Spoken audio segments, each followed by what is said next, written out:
Our classes. I am doctor K Mishra. हमारे previous video में हमने ट्रांसलेशन प्रॉब्लम में मैक्सिमाइजेशन केस लिया था, जिसमें से एक क्वेश्चन हमें लिए था एंड फर्स्ट इनिशियल टेबल के बाद में फर्स्ट टेबल बनाया था एंड जहाँ पर कि cell Z D was having maximum opportunity cost, that is +6. So यहाँ पर हमें maximum possible allocation करना था। allocation करने के लिए जैसा कि हम जानते हैं हमें लूप फॉर्मेशन करनी पड़ती है, जिसमें कि मिनिमम 4 सेल्स होने चाहिए एंड 3 सेल्स उसमें से ऑक्युपाइड होने चाहिए। So here from this cell एक हम क्लॉकवाइज डायरेक्शन में लूप बनाते हैं और यहाँ पर हम से प्लस माइनस इस तरीके से एलोकेशन हम इम्प्रूव करते हैं। इसको हम लूप इसलिए बनाते हैं जिससे हम देखेंगे कौन कौन से हमारे एलोकेटेड सेल्स अफेक्टेड हैं। सो फर्स्ट में अगर आप देखें, सो हियर 7 कोई अफेक्टेड नहीं था, 200 है। एंड देन y में now here 20 units freely will move, तो we made maximum possible allocation 20 here.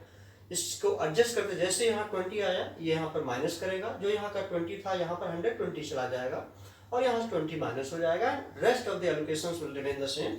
सो अभी भी हमारा नंबर ऑफ एलोकेशन अगर हम इस टेबल को देखें, सो 1 2 3 4 5 6 ये अभी एलोकेटेड नंबर ऑफ एलोकेशंस हमारा बहुत ही क्लियर है।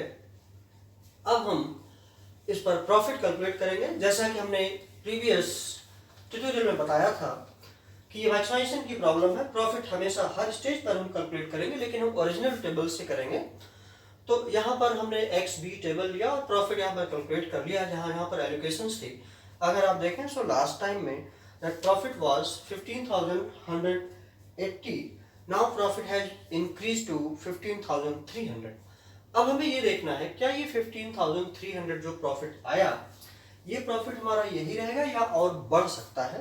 तो इसके लिए हमें फिर ये इसकी ऑप्टिमलिटी टेस्ट करनी होगी, जो कि हम मॉडिफाइड डिस्ट्रीब्यूशन मेथड से करेंगे, जिसके लिए कि हमें UI एंड VJ मेंटेन करना पड़ेगा।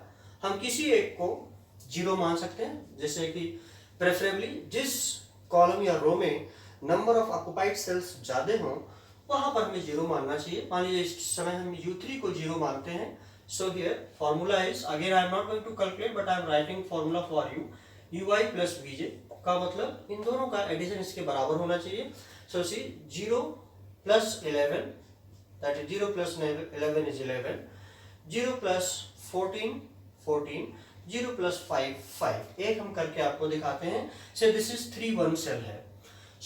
सो ये C31 is equal to U3 plus V1। C31 is 11, U3 is 0 and V1 हमने निकालना था, सो V1 इसलिए 11 आ गया। तो अगर आप देखें तो इस तरीके से हम इसको बहुत ही फास्ट कैलकुलेट कर सकते हैं। अब अगर हमने इसको कैलकुलेट किया तो यहाँ ऑक्युपाइड सेल एक बचा हुआ है, इसके साथ हम इसको कैलकुलेट कर सकते हैं। 5 plus 2 is 7 and here it is 18, so 16 plus 2 is 18, 16 minus 9 is 7। तो तीनों ये इधर कैलकुलेट हो गए। अब हम बहुत ही क्विकली इसके लिए अपॉर्चुनिटी कॉस्ट कैलकुलेट करते हैं। अपॉर्चुनिटी कॉस्ट के लिए फार्मूला जैसा कि प्रीवियस वीडियो ट्यूटोरियल्स में आपने देखा होगा, डेटा IJ से हम इंडिकेट करते हैं। So UI plus VJ minus CIJ। So here this is 1 1। एक हम कैलकुलेट करके आपको दिखाते हैं। So delta 1 1 is equal to U1 plus V1 minus C11। U1 is minus 9, V1 is 11 and C11 is 13. So here minus 9 plus 11 that is 2 minus 13, so minus 11. So here it is minus 11, इसको हम normally square में लिखते हैं। And इसी तरीके से हम सबके लिए अब यहाँ पर देखिए 11 minus 9 that is 2 minus 13 minus 11. So here 14 इस सेल के लिए 14 minus 9 that is 14 minus 9 5 minus 19, 5 minus 19 that is minus 14.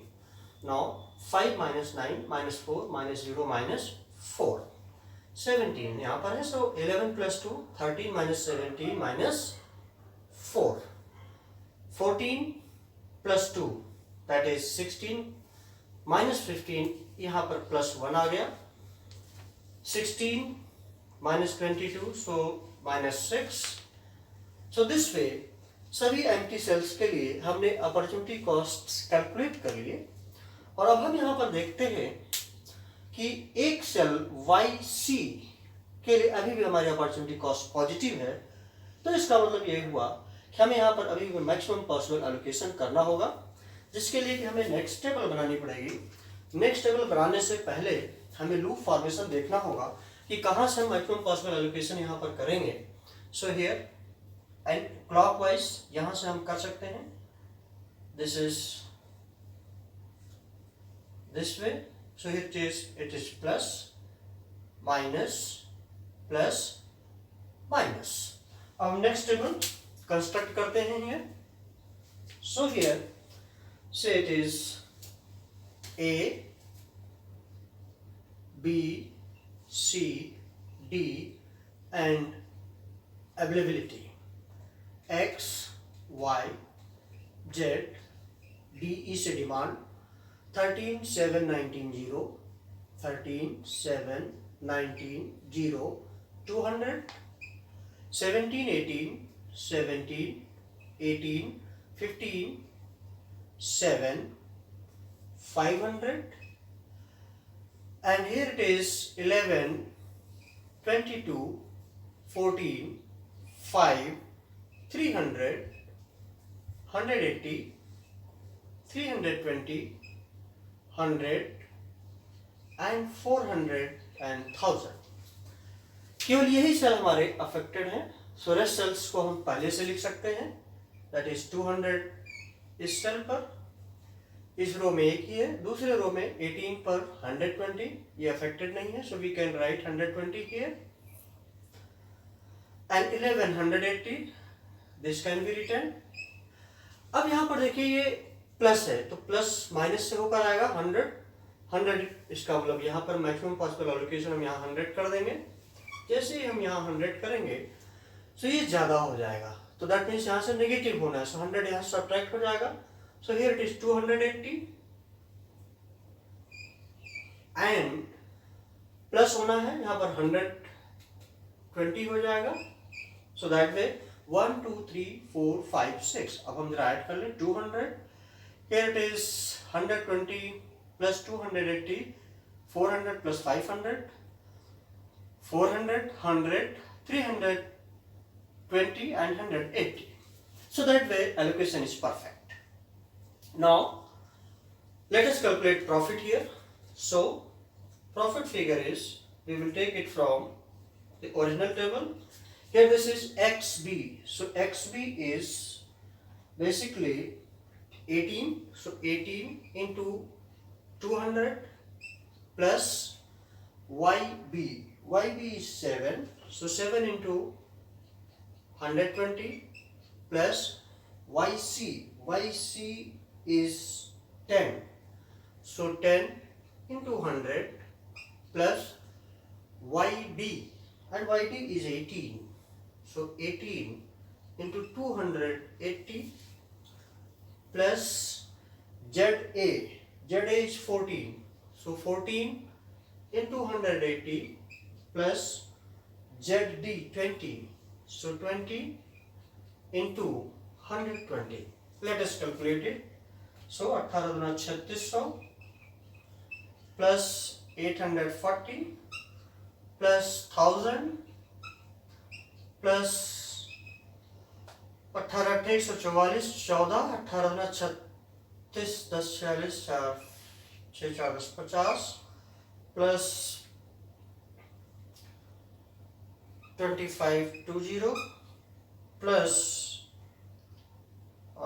this is 2400। So if we calculate it, so here it is 0 40 40 80 80 plus 20, that is 100 1। so 4 1 5 5 10 8 18 और 6 18 6 14 24 4 2 3 2 5 1 6 5 11 2 13 2 15. Now you see, first improvement first was 15,180. Second improve किया हमने, profit बढ़ा 15,300. Now the third improvement here, profit is 15,400. Now let us see even if this is optimum or not. So for that अब हमें फिर modified distribution method से हमें test करना पड़ेगा. अब हम डायरेक्ट लिखेंगे ui and bj and I will show you that how we are calculating very fast the opportunity cost. Say here this is ui, here it is vj. Let us this time make it 0. So 0 plus 18, 0 plus 15 is 15, 0 plus 7 is 7, 7 minus 2 that is 5, and 18 minus 11, 11 7 18, so 18 minus 11 is 7, and here minus 2 11, so 13 minus 2 is 11. So इस तरीके से v1 v2 v3 v4 and u1 u2 u3 we could calculate. अब हम opportunity cost directly यहाँ को calculate करके दिखाते हैं नेगेटिव हुआ कि नहीं. सो 13 minus 11 that is 2 minus 13 minus 11, good. 15 minus 11 that is 4 minus 19 minus 14. This cell 7 minus 11 that is minus 4.